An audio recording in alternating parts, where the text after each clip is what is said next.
Hello, Libby. Thank you for joining me on another SBC chat. It's lovely to have you with us.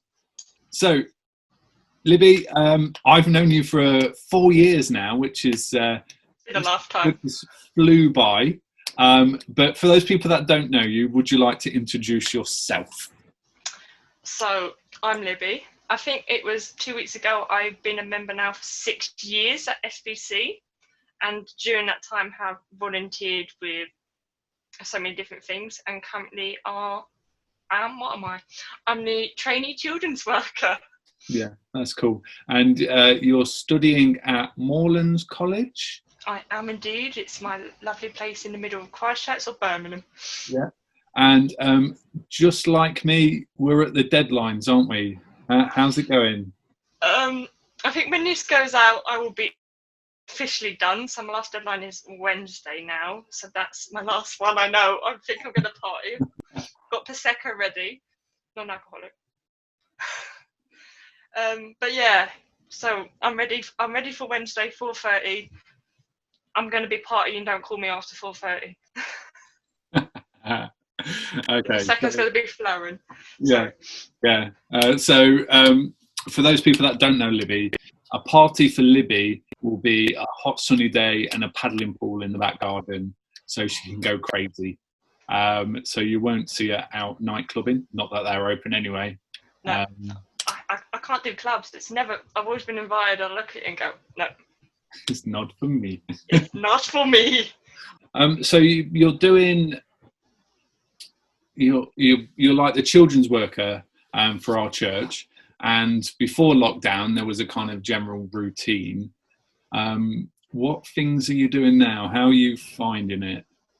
I think it's been a bit of a challenge. So I've tried many different things during lockdown. Because lockdown came, I feel like, quite suddenly.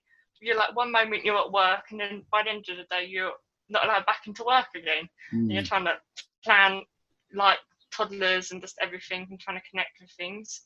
So like with Sunday Club, I've been leading up the lockdown stuff with Pauline and all my team helping me through emails and stuff. So we've been doing videos of all different sorts, which has now ended up with me on a camera every week, sending out a YouTube link to all the families in the church, which has been it's been a learning curve. I think at first I was resisting to put my face anywhere near YouTube or anything with that, but that has been, it's been interesting and fun to kind of organise that with the team and just get people who weren't normally involved in children's work involved, which has been, I think, really nice. You find ways of connecting with people, don't you? Yeah, reaching out. That's cool. And that's ministry. That's one part of your world, if you like. Studies we've spoken about, and we're nearly there, Libby. We're nearly there. It's the new normal, Martin, as they call it. It's the new normal. Oh, word counts. But yeah, what about how's life away from all of that? Really, how are things going? What's a routine like? I suppose I'm asking. I think when the first lockdown came, there was a routine. I had like a plan. I was going into shops. I was like going Waitrose most days, picking up snacks. I was like, right, I've got to get my food in. I'm at home. Let's just eat. And then I think the moment lockdown, I think, really kicked in was when I think routine went out the window. Everything went out the window. And I decided, after I think my first lockdown block week, I'm staying inside for the rest of this. And I think it's been a challenge since then, doing routine, trying to do work and trying to keep life going when you're, I think, struggling with lockdown and what it means for you personally. I think because everyone struggles with lockdown differently, and it has been a real struggle to just with basic things of like walk. They sometimes happen every day of the week and sometimes don't. So yeah, routine it's gone. Okay. And who's sharing the house with you? Who are you living with? Well, yeah, so I've got my mum and dad and so I've got my dad who's gone back to work now after lockdown. I've got my mum who doesn't work, but so she's at home doing stuff. And the dog, who is called China, and has been an absolute pain at the moment, who's making I think she's loving lockdown most out of all of us, and is currently, I think, thinking she owns the house, which is not working well for me. how have you seen God at work in all of this? What have you seen and gone, that's God, that's different? I think, do not know, you spend a lot more time with him and a lot more space to hear him. I think I've heard him a lot more, definitely in like the stress of things. You're like, you just stop and go, pray. And that's been really nice, because sometimes you get so wrapped up in the world that when things are going a bit wrong or you're stressed, you just carry on, don't you? Like, this is normal. But I think do not done, you just stop and you pray and you go, Lord, help me with this. And you can hear him more, I feel. Just spending that time with him has just been, because you've just got more time on your hands. So what do you do with it? You pray. So, Libby, has there been a Bible passage that sort of held you through this time of lockdown, or is it one that's really close to you? And just give us a bit more information. Why? I think one that's been quite helpful during lockdown, I think it's been mentioned a few times on the Women's Aloud, is in Matthew 14, where Jesus is on the water and Peter wants to join them, and it's about stepping out in faith.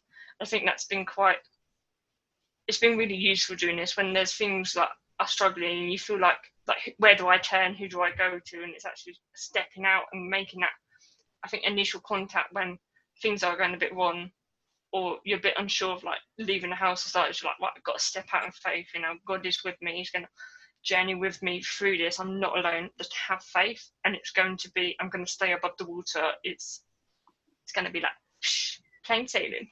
Not like plain sailing, but plain sailing. That's cool. As SBC, we like to pray for one another. We're a big church family, and prayer is a big aspect of our church, of the Christian faith. Is there anything that you'd like prayer for, or people that you know that the SBC family can pray in their own time? I think everything will be done with uni on Wednesday, but I think it's then starts the planning for next year. I think because obviously there's the risk of still being in lockdown, and I've had some issues with my modules and stuff for next year. I think that needs just pray that everything comes together for September. I think when you've been in lockdown for feels like months now, trying to then transition back into what could be normal uni, or like the new normal, and that kind of transition, I think it's going to be hard when you've only spent a year there and that's gone a bit lockdowny, and now you're trying to balance it online, in person, no one quite sure what's going on. And I think that uncertainty, I think, can be quite nerve-wracking for a lot of us on that course. So that's kind of peace, I feel like. It'd be quite nice, just that calmness, because a lot of people, I think, not just me, but like a lot of the friends I have made through uni are feeling the same of, if it is online, do I continue? God is calling me to this, but it raises a lot of factors when things are different to what you expected. So just kind of, calmness. Yeah. I have a question, and this is one that I don't think I've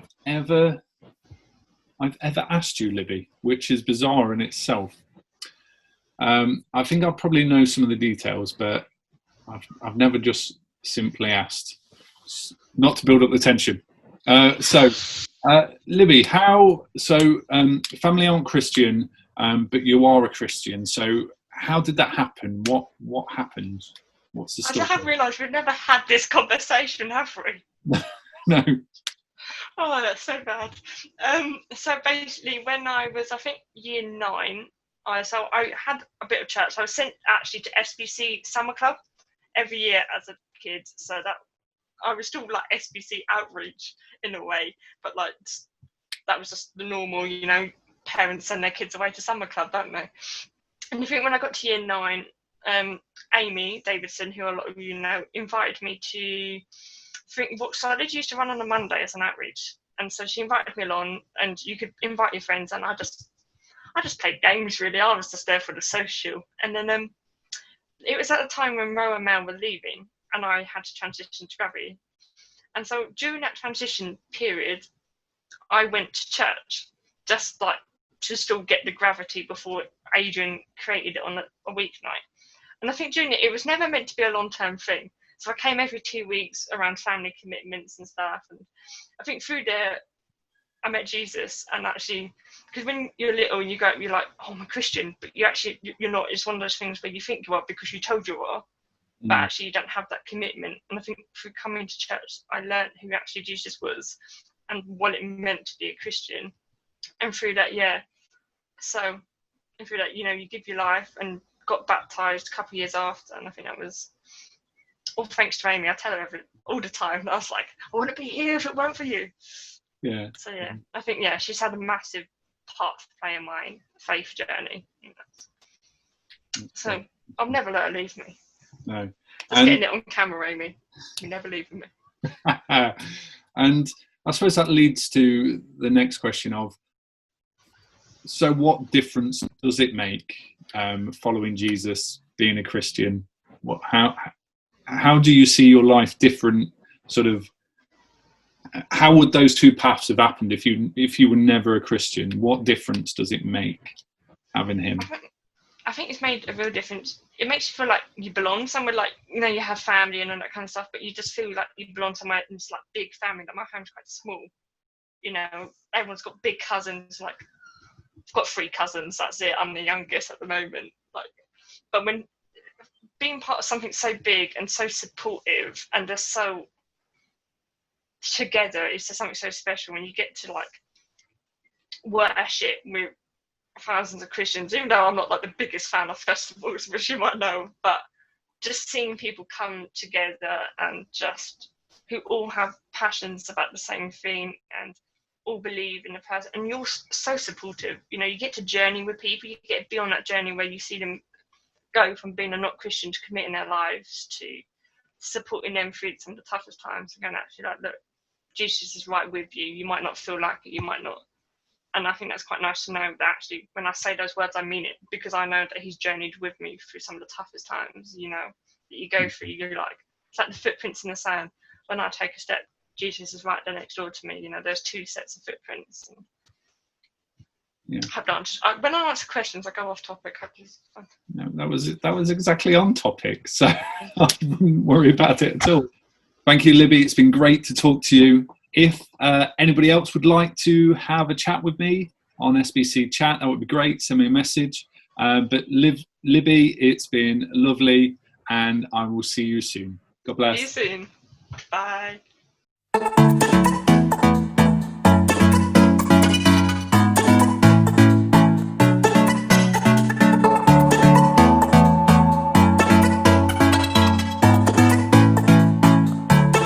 There's such a difference in this type of love I'm feeling now, giving me evidence.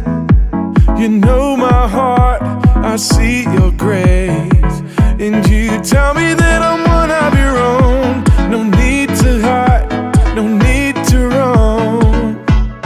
I can feel you pulling me close. Don't ever stop, don't let me go. Things unseen, your spirit in me, I'm alive and free. My hope is strong, and now I see it's all because of you.